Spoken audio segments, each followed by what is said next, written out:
the Sentinel Mindset. Good morning, everyone. Hope you're having a fantastic day today. We have an incredible session today because we have two Sentinels who have moved on and pursued their dreams of careers in policing. I'm referring today to Marco Rigores. Hello. And Anthony Louch, who is streaming today from us somewhere in Canada. We can't say where for confidentiality reasons, or can we? No, we can't say. All right. Well, today we're going to dive deep. We're going to find their stories. What's so cool about this is that they both got hired by Toronto Police, and they did not even know this, but in an orientation, they discovered that they're working together in this orientation session. So this is pretty amazing. Guys, how are you doing today?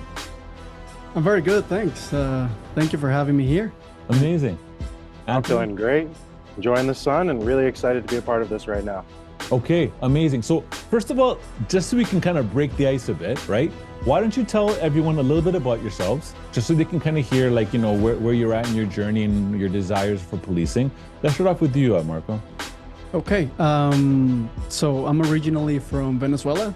I moved into Canada like when I was 18. I came by myself to study English. Eventually I liked it, so I worked to get to college, studied hospitality, and then I started working in hospitality in hotels, which gave me a little bit of customer service experience, dealing with different people from different walks of life. After that, I just switched up to security, and that's when I first walked into Sentinel.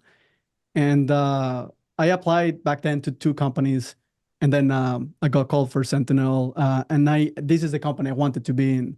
The other company, when I show up there, I wasn't feeling it, so I was reluctant. I told them, I'm okay. Maybe I don't need the job. I'm all right. And then I got the call for Sentinel back then, 2021, around March. The city was just reopening from COVID. And I met with you. We met in this very office, and everything felt right. It was exciting and a little bit intimidating because it's a new path, and you told me straight up, you're gonna have these sort of experiences. You're gonna wear a uniform. This is gonna happen. You know, the city's a little mad right now with everything that it's been going on. So things are opening up. Are you ready for this? And I say yes. Inside of me, I was a little reluctant once again, but I was willing to step up. I started working with Sentinel. First was during the vaccine clinic. So I met a lot of people and I learned from all of them, amazing mentors. If anything I found throughout my journey was mentors. And that would have been supervisors, that would have been good peers, people with previous experience. I was trying to learn as much as I could from them. After that, we reopened events. So I worked in events and I was doing events, condominiums, healthcare. So I was doing a little bit of everything, wherever I was needed. If dispatch needed me for longer, I will stay longer. I will pick up shifts. But I always had interest in healthcare.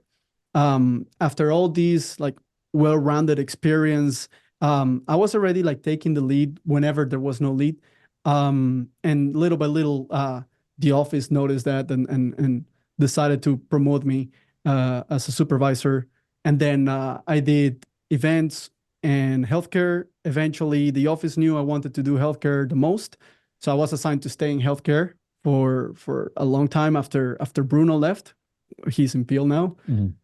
I learned a lot from him as well. And then I stay in the healthcare division, and that's been the whole thing. That's been the journey. But also, just to say before I move on and give the floor to Anthony, the first time I applied to TPS, I didn't make it.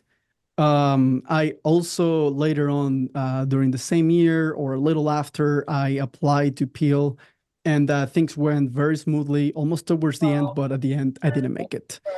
So it was really hard because it's not always easy to take rejection or question yourself. But at the same time, I took like a week to dwell on it.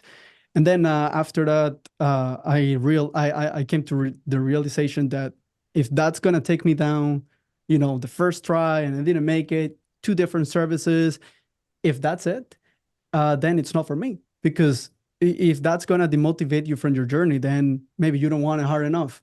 So I just say, you know what, I'm gonna go again. I'm not in a hurry. I love my job. I'm learning all the time. I work with great people. I'll go again, and I'll have to wait, but I will do it.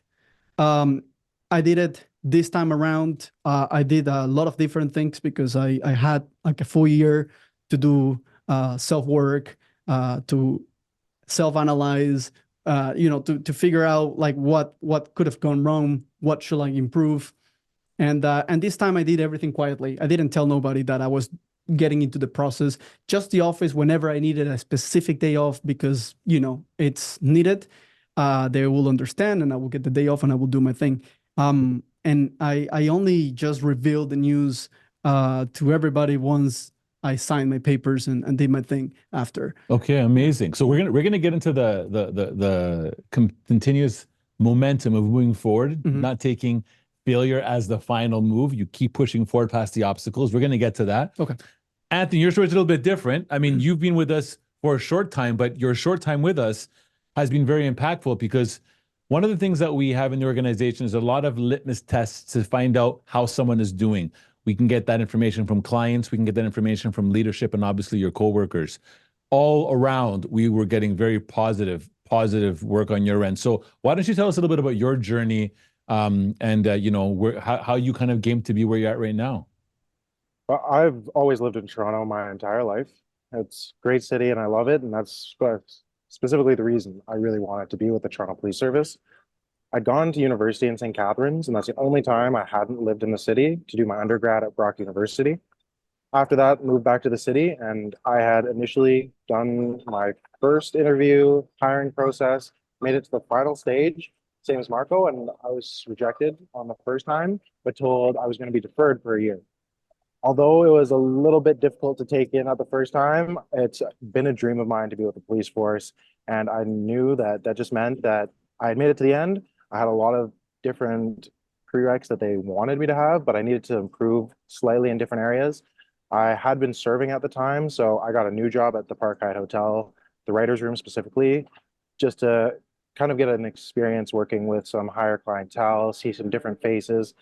At the same time, when I was there, I actually talked to a security guard, and he was the one that told me about Sentinel Security.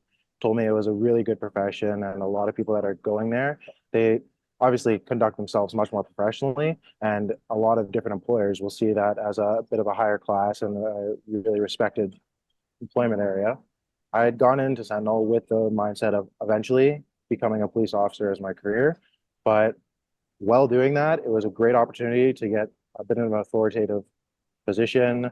At the same time, I was doing a lot of customer service at the writer's room. And then on the side, I was also teaching Brazilian Jiu-Jitsu at Oracle Jiu-Jitsu out in Mississauga. So I was kind of just trying to work around different areas that might help me in the future for becoming a police officer. After the first rejection, I just really took that as this is something that I want, and now I've got to improve myself. It is difficult at first, but it's more of a tweak yourself a little bit, come back when you're a little bit more mature and ready for the job. It's not a no, it's a we'll see you later. And all the officers that I talked to, all my mentors, peers, friends, family, neighbors, everyone was very supportive in my journey towards this application. And getting here, even though it was a little bit difficult at first, it's so much more rewarding knowing that I really put in a good effort for it. Okay, amazing. So we're going to talk about the rejection phase. So there's also one or two people that I'm not going to mention their names. They're also Sentinels that just recently received their first bit of rejection, right? Unfortunately, the process ends, reapplying 1 year, okay? And they're taking it very difficult right now. They're having a very hard time taking this information. And doesn't matter what you say, meaning as in, don't worry, just jump over the obstacle, use it as a learning curve. Can you guys just draw from this now experience? I want you to go back to when you first got that rejection, okay? And I also want you to reference now to where you are right now. And if you're actually glad or happy that you had that rejection because maybe it changed your mindset or maybe it changed the way you look at something and it's made you a better person now. Can you just speak to that. Let's start off with you, Anthony, if you want to speak to that. Oh, yes, most definitely. When I had first gotten that rejection, I was devastated at first. I had first thought it was going to be easy, just flow through. I thought I was a great candidate for the program, but then it kind of hit me like this is a very high level. You have a lot of power. It's not just given to anybody. You really have to earn this. So in my mind, I know it was difficult at first, took me a little bit, and I just told myself, you know what? You're not good enough now, which means you got to find different areas in your life you can improve yourself, different things you can learn, new skills you can acquire. Because if you really want something, doesn't matter if you're told no, you keep working towards it. Even if somebody says right now you're not good enough, it doesn't mean later in the future you won't be. Okay, amazing, amazing. Mark, how about yourself, buddy? Um, well, after my rejection with Peel, which was the second rejection, within almost the same year, um, it was really hard because a lot of my Sentinel peers actually went to Peel, and a lot of people expected me to just pass through every single stage like no problem. Um, Even perhaps my recruiter officer expected me to go through everything, with no problems. However, obstacles, they always come where like you expect them the least. And after the rejection, the first thing that I did was just deciding how long I'm going to do all this for. I set myself a week. And luckily for me, a friend of mine invited me to like a spiritual retreat for a week in BC, and sorry, in Calgary. And I did so. I just went with them. I became vegan for like 1 week. I tried different things, but a lot of the stuff that we did there was like self-improvement, meditation. So it calmed me down. Um, After that, I just realized, you know what? I thought I was ready, but maybe I wasn't. Like I was just telling myself that, and when I was almost in the last stage, I hesitated. I was like, yeah, maybe I'm not good enough. Like, and that was, I think, what took me down. Like it took away my momentum, my energy. So I projected fear or maybe insecurity at the time. And I think that took everything down. But after that, um, just I think the inner work and forming more connections. I actually can't stress enough the importance of connections, um, with officers that work on the field, with community members. So I will go to different community events, and somehow sometimes there will be an officer, maybe a neighborhood officer, maybe a sergeant, and we'll strike up a conversation, and you will connect. And eventually, I think that helped me as well. I didn't have that before. I didn't try. I was just limited to do my volunteering, which I've been doing for a while, and that was it. But there was more, Okay. so I could do more. I took courses that I didn't take before. So even though I de-escalate conflicts on weekly basis and everything, it wasn't on paper. Sometimes you have to have it on paper. Doesn't matter how everybody can say, yeah, this guy is good at this or good at that. If it's not on paper in the world that we live in, it should be there, a qualification or something. And there's so many resources available that can help you to improve certain skills. So I got to that, and yes, it made me better. Okay. And eventually everything changed. Okay, amazing. Let's talk about, guys, the perception of police. So it's no surprise that there's a lot of people that don't like the police. Let's just like throw it out there. And the reality is that there's been some bad apples around the world that have made now the profession of policing more difficult. So it's not always accepted by the public. However, every time someone new comes into the service with that new uniform, with that new purpose, has an opportunity to change the narrative. What do you guys plan on doing to changing the narrative? What do you guys plan on doing from a way of giving back to the service? How do you want to be a contributor? Let's start off with you, Anthony. Well, I have actually heard that from many people when I was first applying. Just so many different stories that have been circulated of different bad occasions, wrong ways that situations have been handled. And it's obviously something I had to really consider when I was going into this profession, that there's going to be a lot of people that instantly just have a prejudice against me, thinking he's a bad person. And that is unfortunate and it is true, but that is just one thing you got to learn to work around. I really have a great tie around with my community. I love helping out people. Just getting to talk to all the people just around me. And that's specifically why the Toronto Police Service is exactly what I wanted to go into.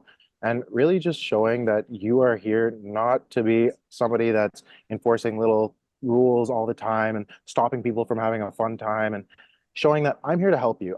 You call the police when you're in a situation where you don't know what to do. When there's danger around, when there's a fire happening, when there's somebody trying to steal something that you have and you're not sure what to do, 911 is the number you call. And I absolutely love being able to help somebody. This is a huge step above what I've currently been doing. And Sentinel was a great kind of stepping stone to be able to kind of introduce myself to a little bit more of an authoritative process that's also helping other people and making everyone feel safe. So for myself, I just really want to be able to be friends with everybody that I see, be a part of the community, able to help everybody, and know, well, help people know that I'm always there to help you when you could be having the worst day of your life. Okay, amazing, man. Thank you. How about yourself, Marco? Um, you know, I think I will just do things the way I believe they should be done. Of course, within like the rules and everything. Yes.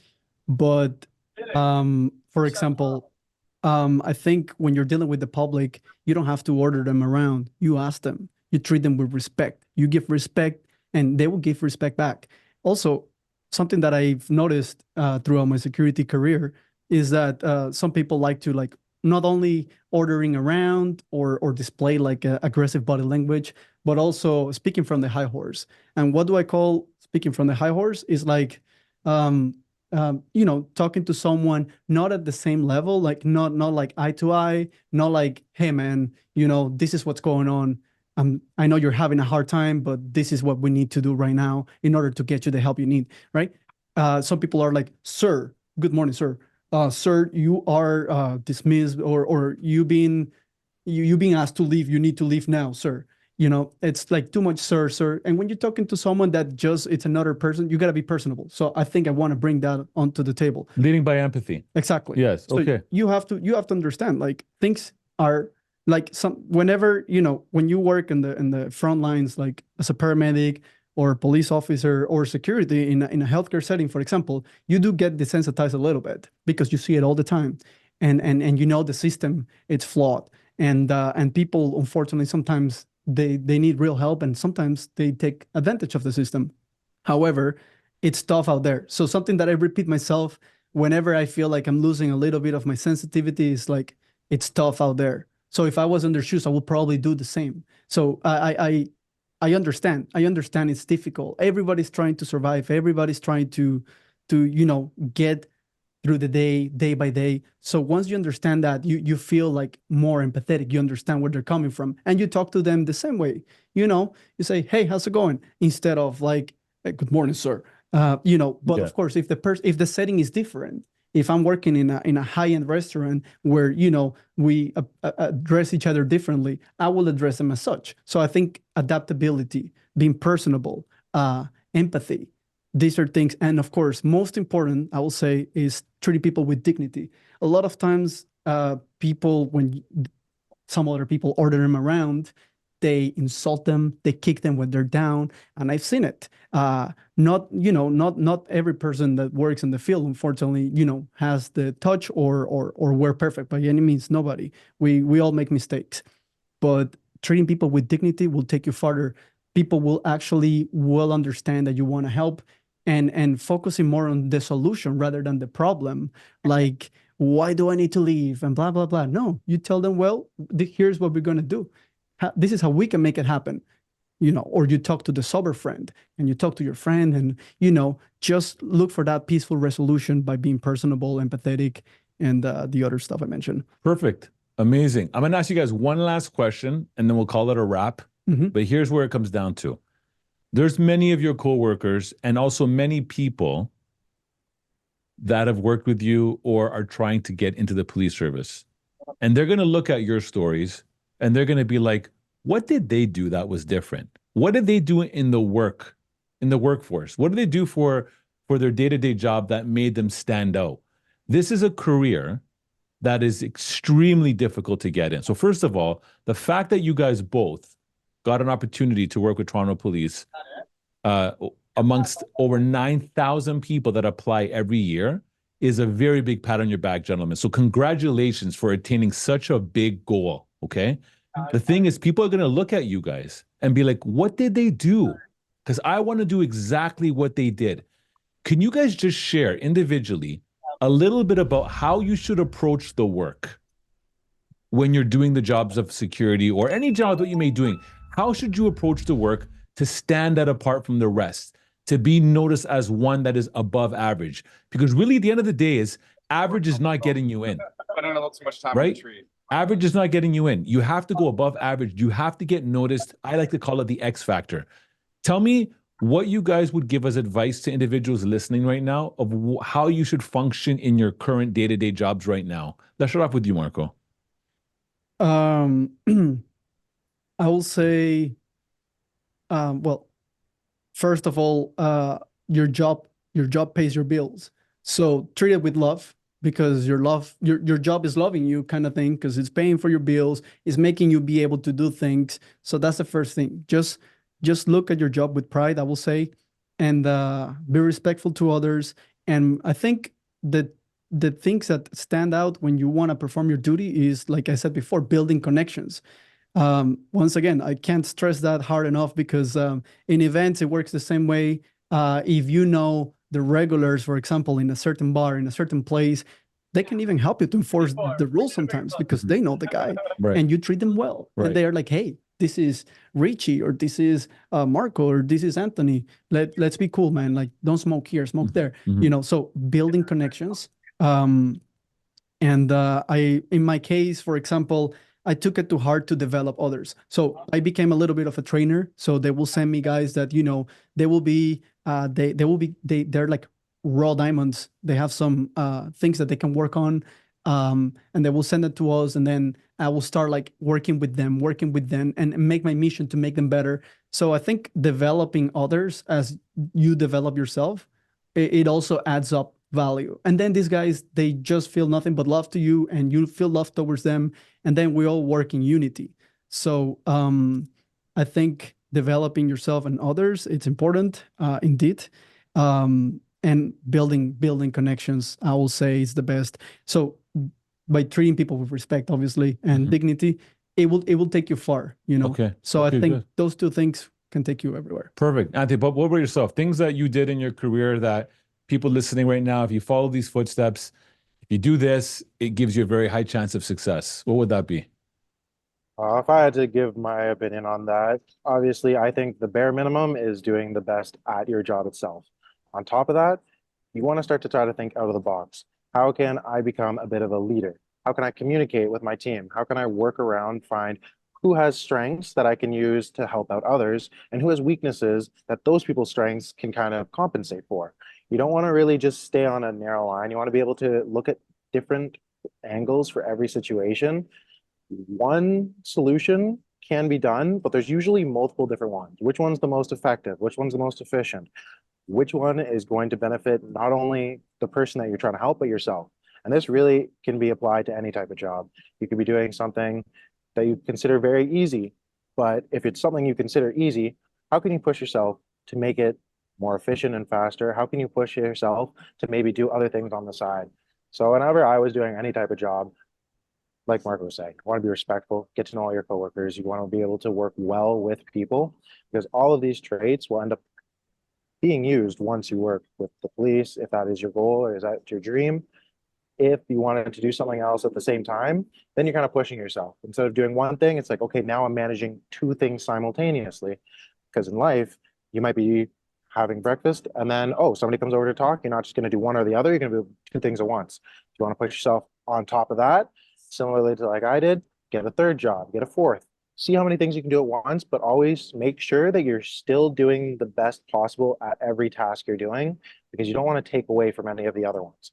If it's something that's still too challenging for you to do multiple at once, that means that's at your limit. And being able to recognize that is also crucial. Some people think I can handle everything. The world is my playground and there's nothing that can stop me. Everybody's human. Everybody has a limit, but everybody should be working their hardest to try to push that limit. If it's tiny little steps, day by day, week by week, or even month by month, The more you increase the little bit that you take on, inevitably, the better you'll be in the long run. So if I give anyone advice when I'm at the workplace, I say the job is the regular. The more you can do on the side, that's where you're going to improve. So don't just stick with A, B, C. You want to have one, two, three happening at the same time. Okay, amazing. Before we wrap, where do you want to see yourself in 5 years? Now that, like, we're gonna assume now you've just gone through 4th, 3rd, 2nd, first class constable, and now it's time to get into a specialty. Do you want to see yourself in a specialty? Mark, let's start off with you. Yeah, I have two preferences. I'll probably like homicide Okay. and maybe even the tactical unit because I enjoy so much like training, betterment, teamwork, all that kind of stuff. I always loved it. Okay. So, Good, good. Anthony? If I'm being honest with you, I think being a police constable is my dream. There are Yeah. so many different divisions that are available, but just being able to go out in the public and help out on day-to-day different problems that people have, that is something I love doing. And being able to actually have a career that allows me to do that and being like somebody that a lot of kids look up to, that is Yeah. something that I've always thought as while I was growing up. I always saw a police officer and I thought, I feel safer. I'm gonna have a great day today. Being able to give back and do that in my community is actually just the dream of mine. So there are many different career paths you can take with the TPS, but that specifically for me is exactly what I want. Amazing. Okay. Well, look, guys, again, I want to really congratulate you. For all those listening, the stories that you heard today from both Anthony and Marco, this did not just happen by accident. See, nothing just happens by accident, and nothing also happens by just simply luck. This is individuals that have a very clear goal. Their goal is so strong, their map in their lives is so clear that even when rejection and failure comes into place, they're able to make their adjustments and move forward. They do not wallow in their grief and stay there. This is something that they push forward. Why? Because they have the protector DNA from within. They have the desire to help others. If you are listening to this today and you hear their stories and you want to follow in their footsteps, then do everything you humanly can to make yourself stand apart from the rest.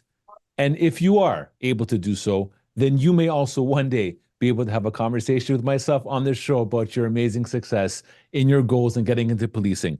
Gentlemen, I want to thank you for your time. I want to wish you the best of luck. I cannot wait to see that you guys start getting out there and making a difference. Remember, the journey is just starting. You got to get past CO Big College. You got to get past police training. You got to make sure that cardio is in check. By the way, before we wrap, just really off topic, you guys both have good exposure around Brazilian Jiu-Jitsu, also known as BJJ. Can you guys just very quickly talk about how you feel that BJJ is a very beneficial martial art for the job that you do? Because we actually heavily endorse that art. But I want to talk to both of you individually. If you can just give a couple of words of why this type of art is beneficial. Anthony, let's start off with you. Oh yeah, this is something that I've thought about for a long time. It's a great way to just have self-control, keep yourself at peace. It's also a bit of a way to recognize that regardless of the person's size, age, gender, ethnicity, everybody could have skills that you could never imagine. They could be somebody looks like they're not going to do anything, and they could be the most talented fighter in the entire world.